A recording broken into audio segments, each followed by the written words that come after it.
ہاں دوستو، آپ خیریت سے ہوں گے. آج ہم ایک نئی پریپوزیشن کرتے ہیں. ہم نے ایک سلسلہ شروع کیا تھا سپریم کورٹ کی ججمنٹس کا، وہ انشاءاللہ ہم نیکسٹ لیکچر سے شروع کریں گے. آج ایک دو اہم پوائنٹس سوالات کی شکل میں آئے تھے تو ہم اس کو کرتے ہیں. ایک کیس میں یہ بچے نے، ایک اسٹوڈنٹ جونیئر نے ایک سوال کیا کہ چلان آیا، ایک ہوا کہ پولیس نے تفتیش کے بعد ایک کیس پہ ڈسچارج رپورٹ بنا کے عدالت میں، کینسلیشن رپورٹ کہنا چاہیے، بنا کے علاقہ مجسٹریٹ کے پاس بھجوائی.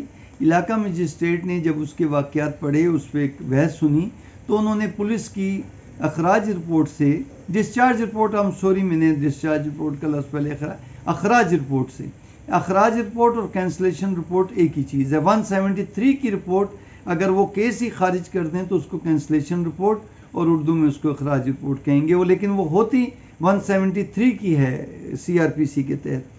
تو وہ اگر وہ علاقہ مجسٹریٹ اس کو ڈس ایگری بھی کر سکتا ہے، ایگری بھی کر سکتا ہے. اگر اس کو وہ ایگری کر دیتا ہے تو پھر وہ کیس داخل دفتر ہو گیا. اب کمپلیننٹ پارٹی اس کو ریٹ جیوزڈکشن میں، ہائی کورٹ میں چیلنج کر سکتی، کیونکہ علاقہ مجسٹریٹ نے ان دی کنٹینیوشن آف انویسٹیگیشن اخراج رپورٹ سے ایگری کیا ہے، تو یہ ایگزیکٹو آرڈر کہلائے گا. تو انہوں نے اگر ڈس ایگری کیا تو پھر وہ 173 کی رپورٹ بن گئی. تو جب وہ 173 کی رپورٹ بن گئی، اب وہ مرڈر کیس بن گیا. تو اب وہ مرڈر کیس چلا گیا سیشن کورٹ، اور سیشن کورٹ صاحب نے مارک کر دیا ایڈیشنل سیشن جج صاحب. اب ایڈیشنل سیشن جج میں اس میں انہوں نے لکھا ابتدائی بحث کے لیے کمپلیننٹ کو نوٹس کر دیا. روٹین میں ایسا نہیں ہوتا کہ جب 173 کی رپورٹ آتی ہیں تو سیشن ججز صاحبان ملزمان کو طلب کرتے ہیں، ان کو کاپیز تقسیم کرتے ہیں اور ٹرائل شروع کر دیتے ہیں.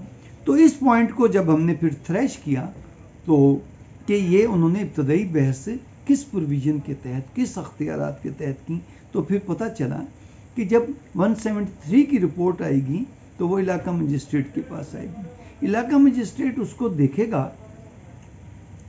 پروسیکیوشن سے ہو کے پھر وہ علاقہ مجسٹریٹ کے پاس آئے گی. علاقہ مجسٹریٹ 190 CRPC میں وہ دیکھے گا کہ اگر وہ exclusively triable by session court ہو تو وہ سیشن جج کو بھیج دے گا.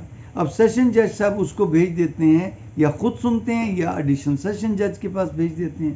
اب ایڈیشنل سیشن جج اس کو 173 کی رپورٹ کو پڑھتے ہیں اور وہ اس پہ ملزمان کو طلب کرتے ہیں.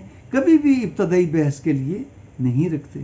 کیوں کہ اس میں اخراج رپورٹ بن گئی تھی، تو انہوں نے اخراج رپورٹ کو پڑھا اور انہوں نے کمپلیننٹ کو پہلے نوٹس کیا، ملزمان کو نہیں بلایا.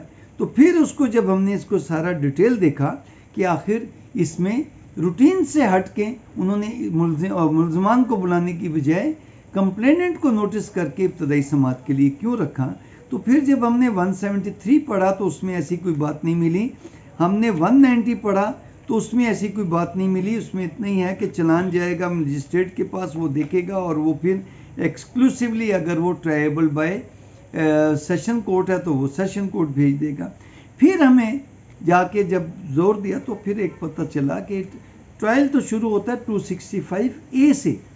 تو 265A سے جو شروع ہوتا ہے وہ تو ٹرائل شروع ہو گیا کہ آپ پروسیکیوٹر کرے گا. پھر 265B میں ہے، بی میں ہے کہ procedure of trial in high court and session court. پھر 265C EF 265K تک، پھر آگے ججمنٹ تک جاتا ہے.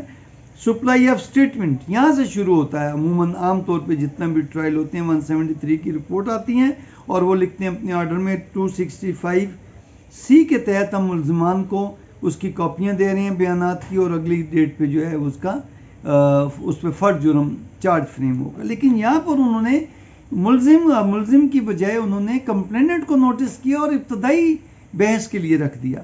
تو پھر اس کے لیے ہمیں جو گائیڈ لائن ملی وہ 204 سے ملی کہ کوئی پرائیویٹ کمپلینٹ اگر فائل ہوتی ہے یا 173 کی رپورٹ کے تحت کوئی چلان کیس آتا ہے تو کورٹ کیا کرے گی. Issue of process.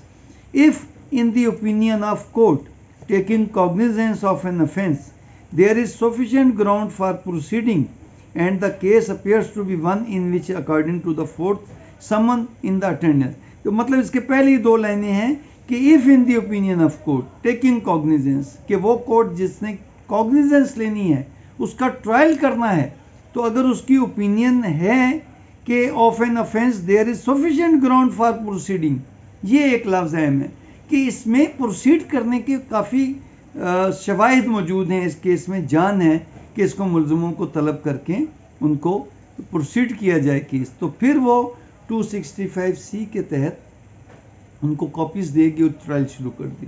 لیکن اگر وہ سمجھتی ہے کہ سفیشینٹ گراؤنڈ نہیں ہے، ابھی کمپلیننٹ آگے مطمئن کرے کہ اخراج رپورٹ تھی، اخراج رپورٹس پہ کہیں روٹین میں تو نہیں مجسٹریٹ نے ڈس ایگری کر کے بھیج دیا، تو انہوں نے کمپلیننٹ کو نوٹس کر سکتی ہے کہ آؤ بتاؤ کہ میں ملزمان کو کیوں طلب کروں، پولیس نے تو اس کی اخراج رپورٹ بنائی تھی، کوئی بات تھی تو اخراج رپورٹ بنائی تھی، اور روٹین میں اس نے اگر سیشن مجسٹریٹ نے اگر ڈس ایگری کیا تو مجھے پہلے مطمئن کرو۔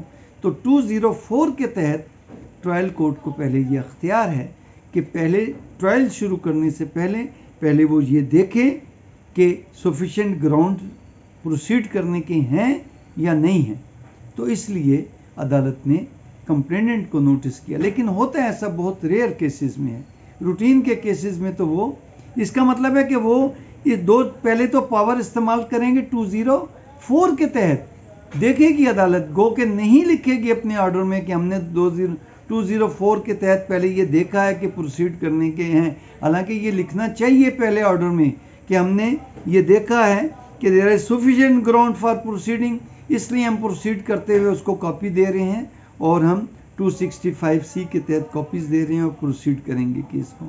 یہ ایسا اصولاً لکھنا چاہیے 204 کی پاور استعمال کرتے ہوئے، لیکن ایسا نہیں ہوتا پریکٹیکلی۔ لیکن اس کا موقف یہی ہوا کہ ان جج صاحب کو ان پاوروں کا پتہ تھا، تو انہوں نے 204 کے تحت پہلے کمپلیننٹ کو بلایا کہ پہلے مجھے آپ مطمئن کریں کہ میں اس کیس کو پروسیڈ کر بھی سکتا ہوں یا کرنا بھی چاہیے کہ نہیں۔ تو آپ کو ہماری ویڈیو کیسے لگیں آپ ضرور بتائیے گا، کمنٹس کیجئے گا، اور اگر اچھی لگے تو ہمارے چینل کو سبسکرائب بھی کریں اور آپ اس ویڈیو کو اپنے دوستوں سے شیئر بھی کریں۔ آپ کا بہت بہت شکریہ۔